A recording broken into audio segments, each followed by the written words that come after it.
Hi everyone. A lot of people seem to think that I've got something in particular against religion, but the truth is I would take exactly the same attitude towards any evil, life-denying crackpot ideology. Show me another dangerous, death-embracing crock of supernatural bullshit and I would give it exactly the same treatment, I promise. It's just that I believe religion is God's way of telling us that he doesn't exist. Now, people often say to me, well, what if you're wrong about that and God does exist and you have to face him on Judgment Day? What do you say for yourself then, big mouth? Well, what can I say? If that happens, I'm screwed, aren't I? Let's be honest. I'm damned for all eternity. I'm going straight to hell. I know I can't expect any mercy because we all know what a nasty piece of work he is, and it's unlikely that I'll be able to talk my way out of it because God isn't stupid, unfortunately. He's many other things, including petulant, callous, vindictive, spiteful, heartless, petty, cruel, and egotistical to a fault, but not stupid. So that's me down the chute, no question. But if by some miracle I did manage to get in a word before the trapdoor opened, I'd probably ask God what kind of third-rate operation he thinks he's running here on earth, and why he allows himself to be represented almost exclusively by gangsters, perverts and frauds into whose care you'd be as well advised to entrust your soul as you would your children. I'd also remind God that 6,000 years ago he threw us out of paradise for obtaining the knowledge of good and evil. So why don't we have it? We paid the price. Every child is born guilty. I couldn't imagine a higher price than that, could you? Yet we still don't quite seem to know the difference. Maybe the people of Burma could help us out with that one. But I wonder what went wrong. Was the fruit of the tree of knowledge faulty in some way, or is this just a straightforward case of out-and-out fraud?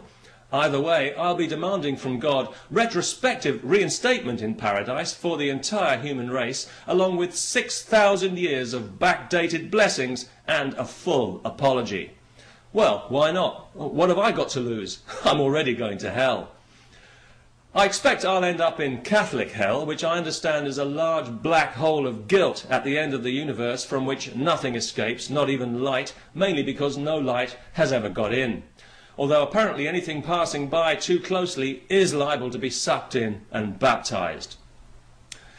But just because I believe that religion is a cynical perversion of the human spirit that exists purely for the benefit of the parasites that we know as clergy, doesn't mean that I'm not looking for answers to the big questions just like everybody else. You know, the questions that religion pretends it has answers to because it knows that for some people any answer is better than no answer at all. Questions like, why are we here? Where do we come from? Where are we going? That sort of thing. Is there an afterlife? And if so, is it fully licensed for alcoholic drinks? Now, that last bit might seem like a trivial concern to you, but not to me, because I live in a society where many people enjoy a social drink from time to time. Not a huge amount, just enough to kill a horse. And in these enlightened days of the 21st century, where everyone's human rights and cultural identity are so very important, I don't see why I should have to abandon my culture just because I'm dead. It's only the afterlife, not Saudi Arabia. Let's keep things in perspective. Of course, in reality, we all know that there will be beer in heaven, and lots of it. Otherwise, it wouldn't be heaven, would it? It's almost not even worth pointing that out. But I thought I would anyway, just in case somebody wants to take the opportunity to be offended. Now, people say to me, you know, you just don't understand the joy that a believer feels when they give their heart to God. You just don't get it. Well, maybe that's true. But I do understand the desire for such a joyful heart, and I've got no problem with anyone who seeks it. I wish them well. I can even understand how this joyful feeling could easily lead to a perfectly natural urge to share it with, or even, dare I say, impose it on others for their own spiritual good. And that I do have a problem with, as you probably know. However, it occurred to me that I've been alive on this planet now for over half a century, and I still haven't got a clue what I'm supposed to be doing here. And frankly, yes, I am beginning to find that a little embarrassing. So I'm open to offers, broadly speaking, on the meaning of life. But a word of warning, it's going to have to be something that I can reasonably talk myself into without too much embarrassment, which means it's going to have to be fairly plausible, unfortunately, because that pretty much eliminates all religion, especially our three old friends, the desert dogmas. I couldn't possibly have anything to do with them, partly because I don't want to belong to a death cult, obviously, but also I just like to find something with more of a spiritual dimension, like, well, I don't know, Morris dancing perhaps, cheese rolling. I'm sure something would turn up. You know, it might actually help if I could narrow it down in advance and decide what kind of believer I would like to be. Maybe that would help. You know, in broad terms, would I like to be, say, open-minded, compassionate, joyful, optimistic, flexible, tolerant and wise? Or would I prefer to be close-minded, bigoted, intolerant, dogmatic, gloomy, judgmental and censorious?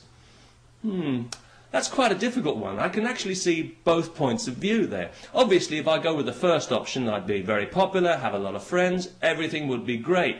But if I go with the second one, people would quite rightly despise me, but then I'd be able to claim persecution and maybe even get a couple of laws changed in my favour. I think I'll give that one a little more thought. In the meantime, I'll keep looking, of course. I'll try to keep an open mind, because I think it's important to keep an open mind, and you won't convince me otherwise, no matter what you say, so don't even try. I'm not too fussy about what it is that I end up believing in, as long as it's the truth. Or, if not, at least something that doesn't make me want to laugh out loud with derision whenever I think about it. In fact, the way things are going, I'll probably settle for that. Peace, and happy springtime.